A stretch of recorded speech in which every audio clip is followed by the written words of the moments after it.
आणि यानंतर आपण नवी दिल्लीमध्ये जाणार आहोत। नवी दिल्लीतल्या भाजपच्या मुख्यालयामध्ये पश्चिम बंगालचा इतर विधानसभेतील विजयाचा जल्लोष केला जाणार आहे आणि कार्यकर्त्यांना प्रतीक्षा आहे ती म्हणजे पंतप्रधान नरेंद्र मोदी यांची। केंद्रीय गृहमंत्री अमित शाह यांचं या ठिकाणी आगमन झालेलं आहे।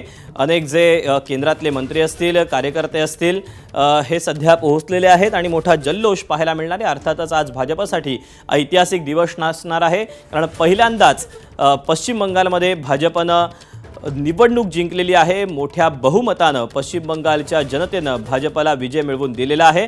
अर्थातच यानंतर आता पंतप्रधान नरेंद्र मोदी काय बोलणार, कार्यकर्त्यांना काय संबोधित करणार, याकडे सगळ्यांचं लक्ष असेल।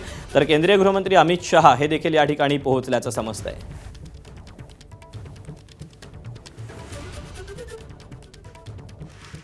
जेव्हा जेव्हा भाजपचे राष्ट्रीय अध्यक्ष नितीन नवीन हे देखील मुख्यालयामध्ये पोहोचलेले आहेत। कार्यकर्त्यांची मोठी फौज या पश्चिम बंगालच्या निवडणुकीमध्ये पाहायला मिळालेली होती।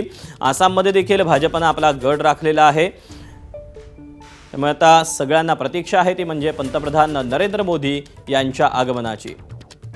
भाजपच्या राष्ट्रीय अध्यक्षांसह केंद्रीय गृहमंत्री जे पश्चिम बंगालच्या निवडणुकीसाठी 15 ते 20 दिवस हे तळ ठोकून होते। 10 ते 12 वर्ष त्यांनी सातत्यानं पश्चिम बंगालमध्ये मेहनत घेतलेली होती, रणनीती आखलेली होती आणि त्यांच्या रणनीतीचं हे यश असल्याचं देखील जाणकारांकडून, राजकीय विश्लेषकांकडून सांगितलं जात आहे।